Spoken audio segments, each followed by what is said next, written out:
Okay. So I'll just go a bit backwards. Uh, so this is learning outcome 2 that we are completing at the moment. Okay. So we were discussing our understanding of the potential effects of life factors and events on growth and development. So this unit is human growth and development. Okay.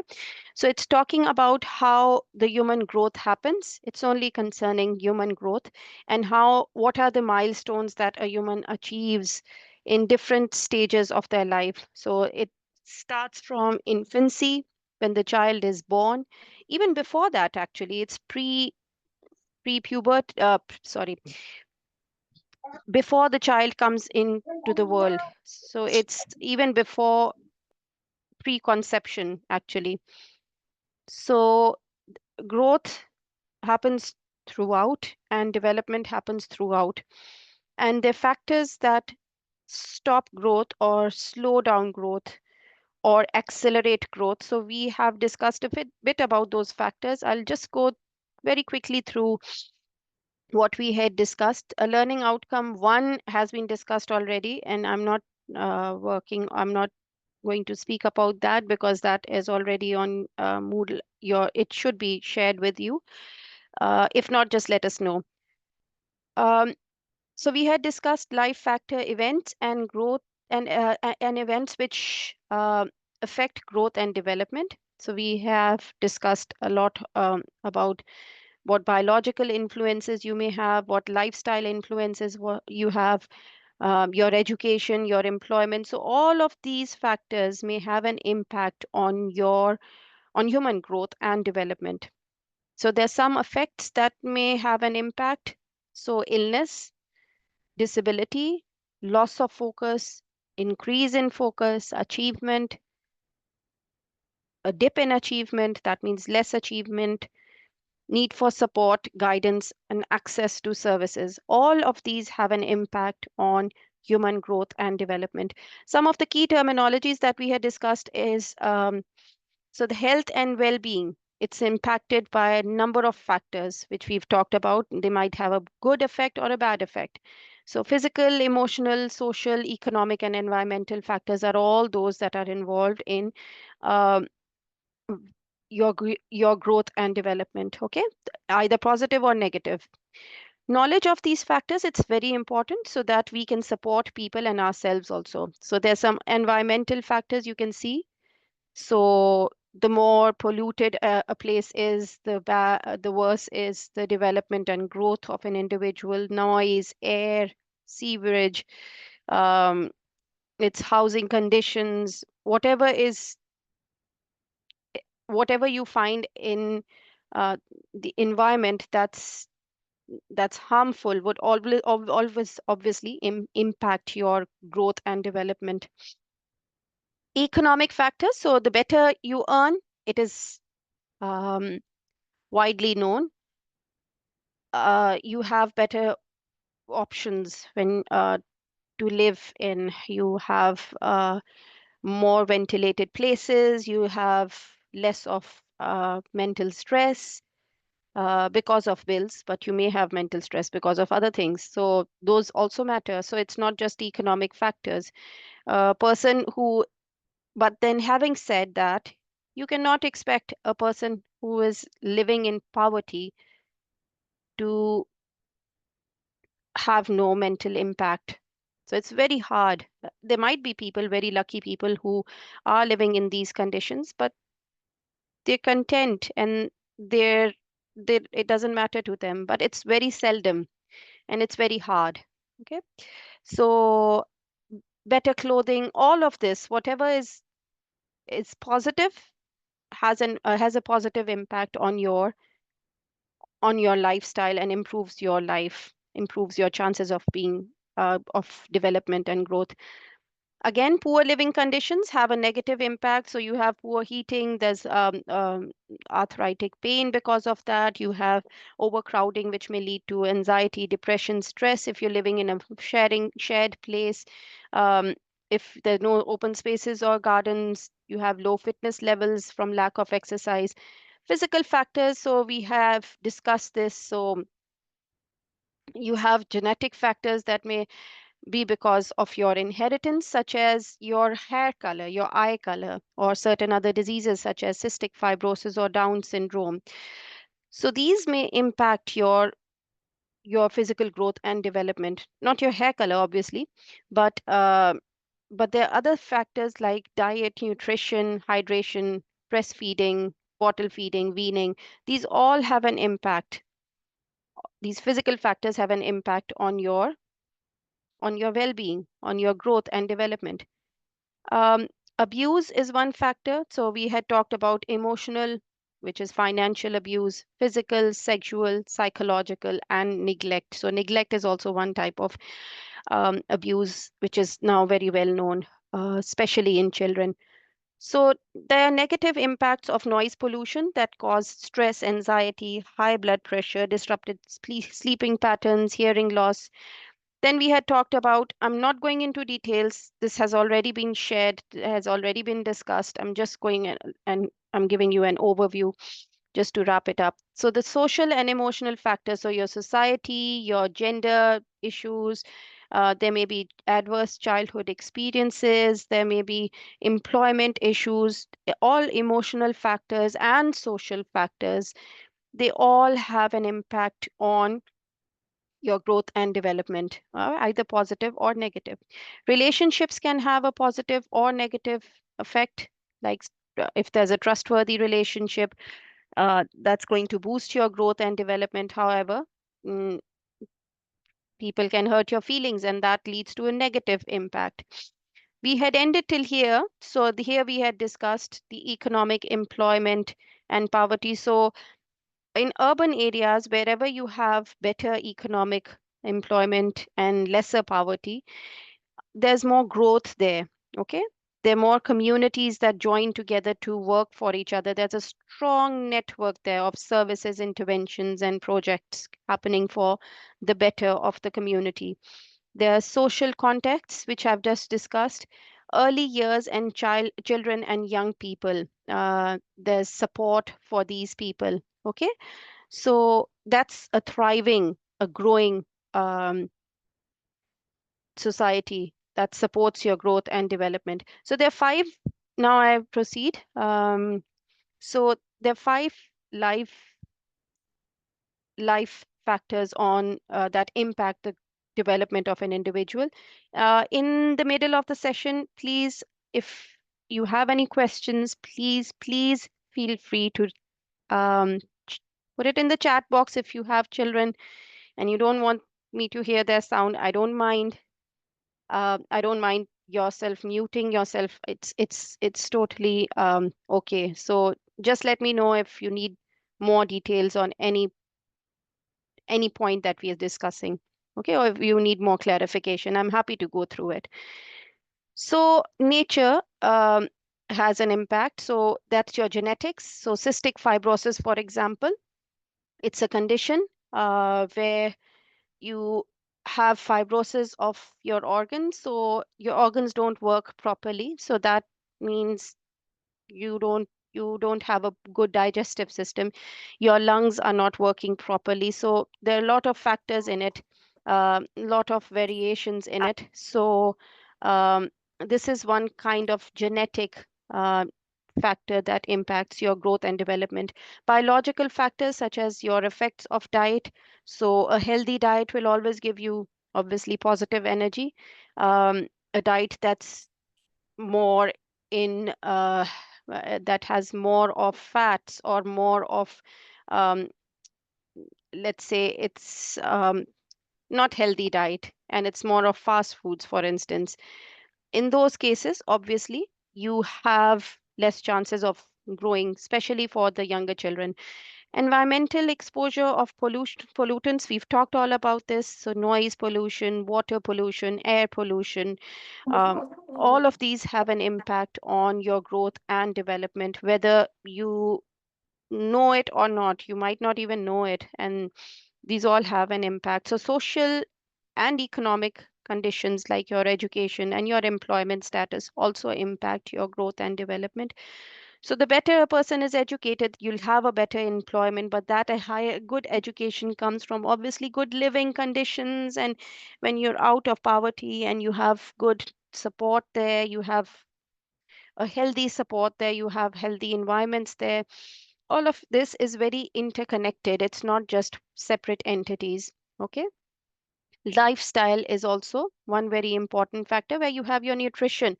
You might have a very sedentary lifestyle where you don't move. You're more prone to be a couch potato. That's how you are, and that impacts your growth and development as well.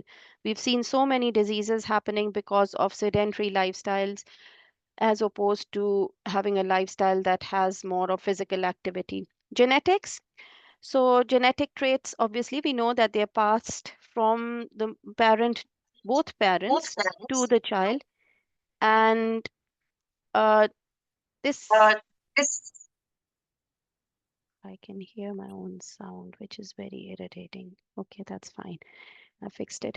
So, yeah. So there's developmental processes that are, so there's a tall parent. Um, the child, one of the children um, is not very tall, for instance, you blame the other parent that they're just like them, or you have certain other traits, such as certain conditions like thalassemia, they run in the families, um, and there's less of growth, less of development there. So there's asthma, for instance, a condition that causes airways or the lungs to become swollen or inflamed. And this then has an impact on the child's growth. Uh, the child um, needs to have proper breathing because the children are obviously very active. And if they have asthma, they're not able to be as active because it has an impact on their breathing. They can't breathe. Their asthma attacks where they go without breathing. So that then has an impact on your brain development also, because breathing, obviously, if it stops or it slows down, it impacts your oxygen that is within your body, and you need that oxygen for your growth. And so these children are not as active. They can't stay as active and energetic as normal children without asthma are. This could potentially cause that child to miss out on certain activities that other children are involved in, and this interferes with their, not only with their development as physical development, but also in their social development. So their social interaction could be decreased because of not being able to be part of those activities. Certain biological factors, so we've talked about genetics, now biological factors. So the child's development, it starts during pregnancy. As I said, the child is still in the womb and runs throughout their life. Okay. So there are factors that impact the child's growth and development even before they are born. So drinking heavily alcohol, drinking alcohol, heavy alcohol during pregnancy can cause poor growth of the child, can have facial deformities such as a cleft lip, cleft palate, or other deformities of the face. In the child, learning and behavioral problems, they're very common in children who have alcoholic parents, uh, alcoholic mothers, especially in particular. And there could be a miscarriage also. Okay. So, and smoking is equally harmful. So, you could have a miscarriage, you could have problems with the placenta. So, the placenta is the route where uh, it joins the child to the mother. Okay. So, it's a cord, or it's a way of whatever the parent is taking in goes to the child through the placenta. Okay, so the child takes nutrients through the placenta, and if the placenta is if there's if the mother smokes during pregnancy, there could be chances of the placenta being separated from the womb very early. So this happens only when the delivery has happened. And if this happens, obviously there's cut off of there's the connection between the mother and the child, or the fetus has been cut off, and that means there's no oxygen, there's no food supply, so that um, obviously the child miscarries. You miscarry the child. They more frequently ill, and they have poorer lung functions. Okay, so their lungs are not working properly. So they have an impact on their intellectual growth also. If it's not only these problems, they may, so the mother's pregnancy is very, very important. And if she's suffering from depression, for instance, the child may have intellectual developmental difficulties uh, when they grow older. So now talking about the environment. So the environment has a major impact. I'm not only talking about the physical environment, but it's also the emotional environment that you have. Okay, so obviously love and nurturing is very important. We had discussed the difference between nature and nurture. Um, So there's nature, which you have already, your genetics, and there's nurture, which you have as loving and caring, a relationship between parents and adults, parents and the child. So that also comes in the environment, how your surroundings are, what protection, level of protection have you provided to the child, or is there no protection at all? Housing again, if there's an unstable neighborhood, it's known that people who live in neighborhoods that have a lot of crime, there's a lot of mental health um, problems there. Obviously, that has stresses, anxiety, and depression there, and also leading to certain conditions like substance abuse happening over there. And obviously, you are impacted by that environment. Stress can happen because of overcrowding, noise, lack of privacy, poor facilities, poor heating, for instance. Dampness can increase, excuse me, mold, and that is not healthy for a child to grow in the environment. Sorry. Uh, Yeah, socioeconomic, we had talked about the better the income, the better is the physical development and the emotional development of a child. Um, Families who struggle um, to provide for the child, obviously, the child can have has a risk of ill health, especially between the ages of 4 to 9 years. Um, there's a lot of growing happening in that environment and at that age, and if it's an unsafe environment, that's not going to be positive for the child's growth and development. Poor diet, poor socioeconomic can lead to poor diet, poor education, um, and a lot of stress and financial instability on in terms of a lot that the parents do. Obviously, the parents may be less able to support the children and help them support them financially to study also in the future. This leads to mental health problems, and it impacts their self-esteem, and they are more introvert, um, and they go into vicious cycles of depression and anxiety, which is um, very unfortunate.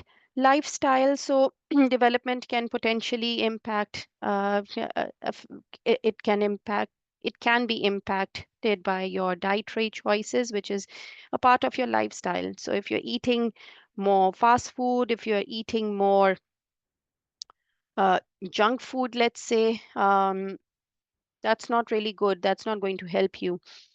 From the emotional side point of view, um, it impacts the child's growth and development, how the lifestyle is. For instance, if someone was sexually abused while building a tree house with an adult, you may enjoy making a tree house, and the abuse that affected you because the abuser manipulated you at a vulnerable stage. this stops you from enjoying that task anymore. So uh, there's so many ways of abuse. Um, we've talked about this before also. So your your whatever experiences you've had in your childhood, they may impact you in your adulthood also. And lifestyle can have an impact on your growth and your development by causing bad habits affecting your long term. So if you begin to smoke during your adulthood, this might not be because you've been smoking at a young age, but it is because you've had parents, families who have considered this a norm and it's a lifestyle thing. Unhealthy diet in the same way impacts your growth and development. Some major life events, such as someone might have died in your family, you were emotionally stable, but now you're unstable because of that.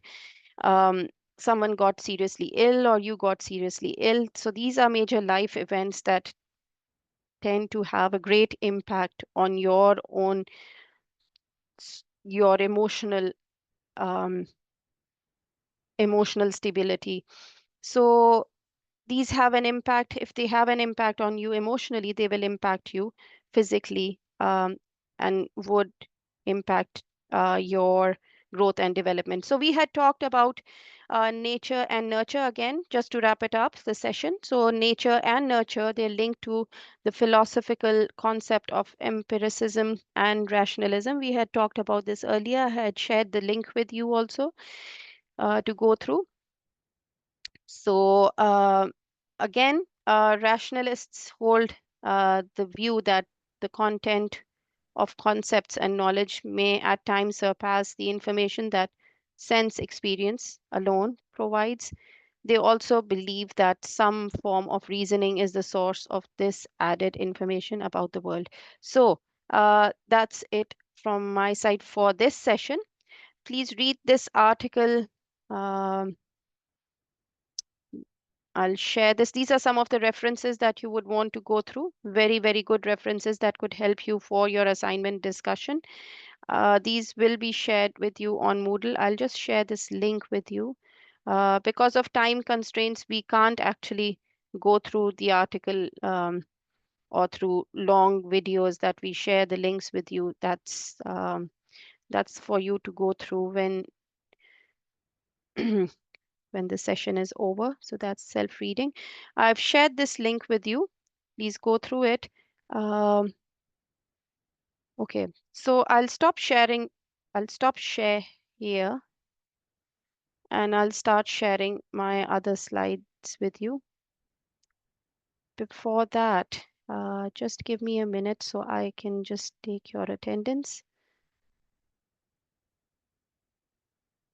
Any questions so far, please let me know.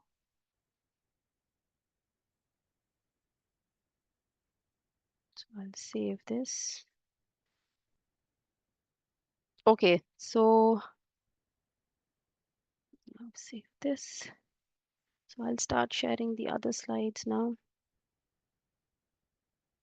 Learning outcome 3.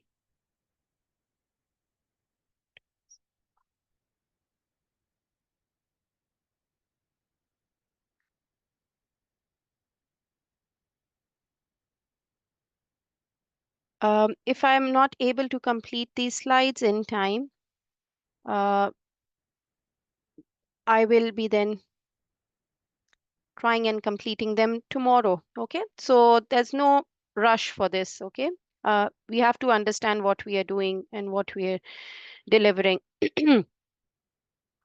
So if there are no questions, I'm starting learning outcome 3. So understanding physical and psychological changes of aging.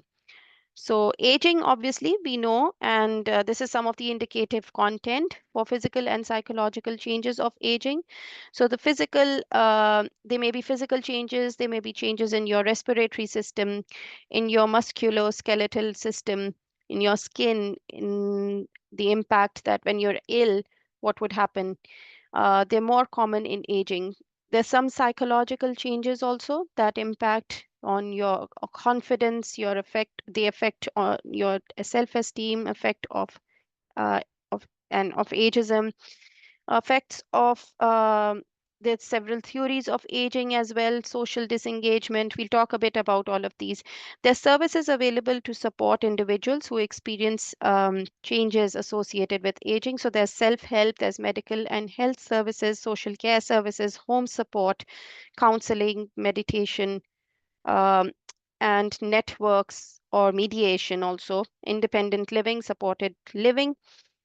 Uh, Aging may have several physical uh, or emotional impacts, such as loss of independence once you're aged, support from others, access to services, community support, provision of services, person centered approaches, and consent or capacity. And there's certain influences of theory of aging on health and social care provision. So, some of the principles of mental capacity and establishing consent, they're of concern, self directed and service support, strength based approach, care planning, advantages and disadvantages of care pathways, features of person centered approaches to integrated care, working in a person centered way to promote an individual's well being. Okay, so a bit about the key terminologies that we hear. So, what are psychological changes of aging? So, older adults, they report good mental health and they have fewer mental health issues um, when compared to other age groups. Okay, so but there are older adults who experience mental health problems like depression, anxiety, you name it. Dementia is very, very common. Suicidal rate for excuse me, men over 85 years is higher than that in any other age. So men who are 85 years and above, they have more chances of committing a suicide, and those changes happen because of aging. The physical impacts of aging, so these are psychological impacts, and then the physical impacts. So you know that with aging, all your systems tend to go slower. Okay, so if it's your breathing, it tends to become slower, it becomes sluggish. If it's your blood pressure, for instance, uh, you become more hypertensive, and that is because your blood vessels, your your arteries, your veins that carry blood, they become less flexible or they become tighter. Okay, so that increases the pressure of the blood in your vessels, um, and that is why you are hypertensive. Then cataracts, refractive errors, pain in the body generally, sorry, back and neck pain, chronic obstructive pulmonary disease, COPD. These are conditions that impact you when you're of in older ages. Diabetes, depression, dementia. So development does not stop at puberty, as adults also go through developmental stages that lead to physical, psychological, and emotional changes in their lifetime. We're beginning to explain physical, psychological changes that are linked to aging. So let us look at some physical changes. So the three main stages basically to physical development in adulthood. So there's early adulthood, middle adulthood, and late adulthood. So early adulthood takes place roughly between the ages of 22 to 30, 20 to 35 years. In this early period, you grow tall, you gain weight, there are hormonal changes that occur, and this is called the adolescent period. In terms of physical development, this period is the least dramatic. Okay, so it there's not extreme physical development here. Middle adulthood. Okay, this is after 35 until 65. You may see changes that are in the reverse. So there are changes like You need to use anti-aging creams because there's loss of elasticity of your skin. Um, Fine lines and wrinkles appear, uh, and people start noticing them. And you've heard any new diet supplements that help you lose weight. So you're more concerned of losing weight in that particular stage. At some time around the age of 65, we enter the world of late adulthood. So that's when your physical changes take place in your body and it becomes less positive. Okay. So there are more negative impacts. So you see age spots on your skin. You need to change your glasses. You can't see properly. You can't drive properly because of your eyesight. There are two main physical concerns that are there with adult physical development, that appear to become more glaring in late adulthood, which is first is the loss of bone mass and the second is loss of cognitive function. Okay, so your bone mass decreases because of which your bones tend to get more fragile. So you'll fall and you'll break your bones more often compared to a younger person. Second is the loss of cognitive function. So your cognition or your thinking power or your memory, that decreases. Okay. So you may have arthritis, you may have heart diseases that develop in older ages. And this is all because your metabolism, it's decreasing. So you used to eat and you used to burn out stuff that you eat. But now it's not happening as fast as you're eating. Let's say you might even eat less, but you're burning also less because your physical activity has decreased and your stomach, your organs tend to work less efficiently as they were working earlier. Uh, you may be malnourished because of, sorry, inability to absorb vitamins and nutrients. So these symptoms can be corrected by proper diet, exercise, and medical care. There's some psychological and emotional development im- uh, concerns also. So in early adulthood, they're becoming more noticeable, which are the physical ones. Uh, this is an important stage in the early adult emotional and psychological development. We strive to find our place in the world when we are young adults. Um, you have important life decisions that you make.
That water looks dirty. I would start again. Or pour most of it out, get most of it. Does it look clean? It does when you scoop it out, but yet it look kind of bad.